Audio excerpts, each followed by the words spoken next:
Bonjour et bienvenue sur la scène panafricaine. À la une ce soir, nous allons vous parler de l'implication de la France dans les prises de poste électorales en Afrique. Nous allons vous envoyer en Côte d'Ivoire et en République de Guinée pour vous parler du troisième mandat du président Alpha Condé et du président Alassane Dramane Ouattara. Bienvenue. Avant d'entamer le but du sujet, j'ai une question à poser à toute l'Afrique. Est-ce que les pays francophones sont-ils des préfectures de la France? Si c'est non, dites-moi. Pourquoi cette ingérence de la France dans la politique des pays souverains africains? Chers compatriotes africains, panafricains et afrodescendants, les réponses dans les commentaires. Comme je vous le disais au début de l'émission, le président Condé et Ouattara, tous animés par un troisième mandat. Et le rôle de la France est à désirer. Pour plus d'explications, nous allons en parler avec nos experts. La France dit non à un troisième mandat à ses deux présidents. L'information émane du journal Mediapart. Le président Macron a dépêché son ministre des Affaires étrangères, Jean-Yves Le Drian. À la sortie de leur entretien, les mines sont crispées, puisque l'essence s'est déroulée dans une ambiance de deuil, qui a frappé tout récemment le régime d'Alassane Dramane Ouattara. Pour plus d'informations, nous allons retrouver notre correspondante Mariam Condé depuis la Côte d'Ivoire. Bonjour Mariam, qu'est-ce qui s'est réellement passé entre la délégation française et le président Ouattara? Bonjour sœur Adama Kadiatou Kamara. Avant d'entamer le but du sujet, je rends un dernier hommage à M. Amadou Gon Coulibaly, que son âme repose en paix, et mes sincères condoléances à tout le peuple ivoirien. Effectivement, le président Macron a dépêché son ministre des Affaires étrangères ici à Abidjan, Jean-Yves Le Drian. Son message transmis au président Alassane Dramane Ouattara explique cette morosité. L'indéboulonnable Yves Le Drian a attiré hier ici à Abidjan pour notifier urgemment au président Alassane Dramane Ouattara qu'Emmanuel Macron ne saurait valider un troisième mandat. La France redoute qu'éclate une crise politique post-électorale liée à l'inéligibilité d'Alassane Dramane Ouattara, d'autant plus que la Guinée-Conakry voisine risque elle aussi des troubles graves liés au projet du troisième mandat du président Alpha Condé. Vivement contesté par l'opposition guinéenne et quelques membres de la société civile, la France fait semblant de craindre en Côte d'Ivoire un chaos lié à un conflit communautaire dont elle-même est à la base depuis l'avènement de Laurent Gbagbo et la guerre civile en Côte d'Ivoire. Voir ces deux pays plongés dans une tension sociopolitique, dans un contexte d'expansion de la menace djihadiste, c'est un scénario chaotique que nous, Ivoiriens et Guinéens, devrons éviter. Avant de terminer, j'ai trois questions à poser au professeur Kader Yomba Condé. Bonjour professeur. Emmanuel Macron vient de recommander au président Alassane Dramane Ouattara de renoncer à un troisième mandat. Votre avis? Bonjour, sœur Mariam Condé. C'est ce qu'on appelle une manipulation sans fin. Voir le président Macron en train d'interdire un troisième mandat à Alassane Dramane Ouattara, vraiment si le ridicule ne tue pas, la France doit comprendre qu'il est l'heure pour elle de se retirer dans la crise socio-politique de tous les pays francophones africains. Ce Alassane Ouattara dont nous faisons allusion aujourd'hui, c'est le gouverneur de la France. C'est ce que je dis à tous les présidents africains. Choisissez vos populations, car la France n'a pas d'amis, la France n'a que des intérêts. Voyez que le président Alassane Ouattara ne peut plus faire l'affaire de la France, c'est maintenant le conduire la Côte d'Ivoire vers un chaos. Mes frères et sœurs ivoiriens qui me regardent, vous avez vu la guerre civile en Côte d'Ivoire, l'avènement de Laurent Gbagbo en Côte d'Ivoire. La France n'a pas d'amis, la France n'a que des intérêts. Je sais qu'aujourd'hui les gens aiment dire que la Côte d'Ivoire a sa souveraineté. Je vous dirais qu'on a les mêmes problèmes que la Côte d'Ivoire. Le Mali, la Guinée, le Sénégal, on a les mêmes problèmes. La France a ses services de renseignement généraux qui ne sont pas des blancs, mais c'est nos propres frères africains qui se retrouvent dans l'armée, qui se retrouvent dans le gouvernement, qui sont les bailleurs de fonds, les grands commerçants. C'est ce qui fait que le tissu social se dessire entre nous les pays francophones. Merci professeur pour cette explication, mais pourquoi le peuple ivoirien ne pense pas à ceci? Merci Mariam pour cette très bonne question. Vous savez, le peuple ivoirien est aveuglé par l'idée de communauté, par l'idée d'ethnie. C'est comme le Mali et la République de Guinée.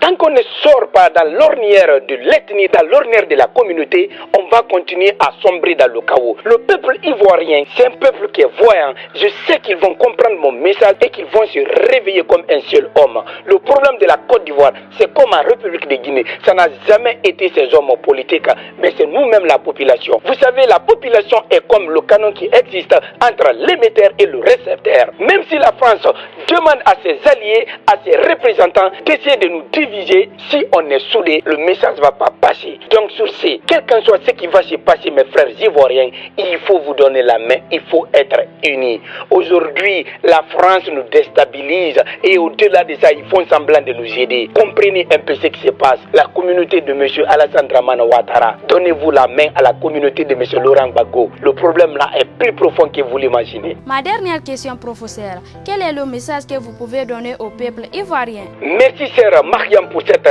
très bonne question. Cher peuple ivoirien, vous avez été un exemple pour nous, les pays francophones. Aujourd'hui, je lance un message solennel à la jeunesse consciente ivoirienne. Réveillez-vous. Il est l'heure pour nous de se réveiller. Le Covid-19 a déstabilisé la France. La seule manière de récupérer l'économie, c'est d'envoyer une déstabilisation totale dans tous les pays francophones. C'est à nous d'être vigilants, c'est à nous d'être voyants. Pour terminer, je dirais au président de la République de la Côte d'Ivoire, son Excellence, M. Alassane Dramane Ouattara, de prendre un acte solennel pour sauver la Côte d'Ivoire. Je vous remercie. Merci, professeur Mariam Condé depuis la Côte d'Ivoire. À bientôt. Merci, sœur Mariam Condé, pour cette brillante explication.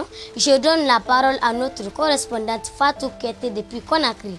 Bonjour Fatou. Quel est le climat sociopolitique en Guinée et pourquoi le président Alpha Condé tient à un troisième mandat? Bonjour Sera Adama Kadiatou Kamara. La tension est très tendue aujourd'hui à Conakry car il y a une forte mobilisation de l'opposition qui demande le départ du président de la République. Et cette manifestation n'a pas été autorisée. Et ce qui concerne la candidature du président Condé pour un troisième mandat, je me pose la même question que vous. Pourquoi le président Alpha Condé tient à un troisième mandat? Je retrouve notre éminent professeur Kader Yomba Condé. Bonjour professeur. Pourquoi le président Alpha Condé tient à un troisième mandat? Bonjour Sœur Fatou, une très bonne question. Pourquoi le président Alpha Condé tient à un troisième mandat? Je vous rappelle que ce n'est pas le président Alpha Condé qui tient à un troisième mandat, mais c'est toute sa communauté qu'on appelle la communauté malinké, qui pense que la politique est une question religieuse. Et quand vous prenez l'opposition républicaine, c'est une question de communauté qui se passe. Ils font la guerre au président de la République à cause de sa communauté. Donc c'est devenu une question de vice-versa. Raison pour laquelle, si nous voulons éviter le chaos en République de Guinée, c'est de se donner la main. Il faut que les deux grandes communautés guinéennes, je dis bien, les deux grandes communautés guinéennes qui sont en train aujourd'hui de déstabiliser ce pays, qu'ils se lèvent, qu'ils se donnent la main. Je parle évidemment de la Moyenne Guinée et de la Haute Guinée. La communauté du président de la République et la communauté des chefs de file de l'opposition et la celle d'Alain Diallo. Raison pour laquelle ces deux hommes politiques sont tous victimes de leur communauté. Même si Alpha Condé disait qu'il ne veut pas un troisième mandat, la communauté l'impose. Cher Fatou, nous avons tous perdu la raison en République de Guinée. Personne ne voit le projet d'un politicien. Chacun de nous est aveuglé par son ethnie. Chacun de nous est aveuglé par sa communauté. Raison pour laquelle nous sommes en train de s'induire en erreur. La meilleure des choses que moi j'ai à dire, étant un Guinéen, c'est que le président de la République doit prendre un acte solennel pour sauver l'intégrité territoriale. En 1993, il a refusé qu'il y ait une guerre civile et il a dit qu'il ne va pas gouverner le cimetière, plutôt qu'il préfère préserver l'intégrité territoriale. Et c'est maintenant que, Monsieur le Président, vous devrez faire les mêmes actions pour nous sauver. Merci, cher Fatou, et à très bientôt. Merci, professeur Kader Yomba Condé, pour cette brillante explication. Cher Adama Kadiatou Kamara, nous remonterons les informations au fur et à mesure. Fatou Kouyaté depuis Conakry, à bientôt. Peuple africain, seul dans l'union nous pouvons vaincre.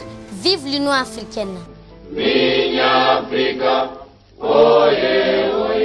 À l'intention de tous nos clients, notre société a changé de dénomination. Désormais, c'est ADEC, Corporation au lieu de Courtecom. Le siège et les adresses, rien n'a changé. Par ailleurs, nous sommes en promo actuellement sur les splits Charme et Roche. Les splits de 9000 BTU qui étaient à 3 millions est devenu 2 500 000 francs guinéens. Les splits de 12 000 BTU qui étaient à 3 250 000 est devenu à 2 750 000 francs guinéens. Les splits de 18 000 BTU qui étaient à 6 millions est devenu 5 500 000 francs guinéens. Les splits armoires de 24 000 BTU qui étaient à 17 millions est devenu 13 millions francs guinéens. Les splits de 24 000 BTU qui étaient à 6 500 000 est devenu à 6 millions. La promo est de 29 au 12 juin 2020. Les 2 premiers mois d'entretien sont gratuits. L'installation est gratuite pour une garantie d'une année. Adresse Matam Bomfin sur le Niger face à l'agence Bissigi au 3e étage. Contact plus 224 622 176 837.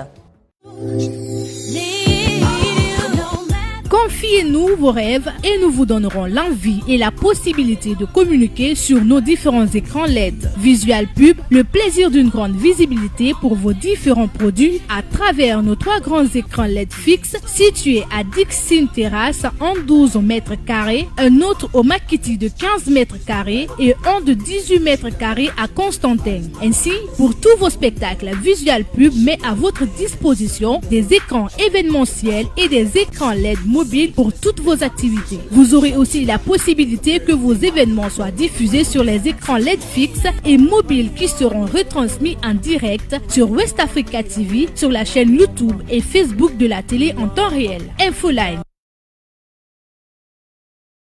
Adresse Dixine Terrasse en face de l'école primaire au 4e étage. À Visual Pub, c'est le plaisir de voir et d'être vu.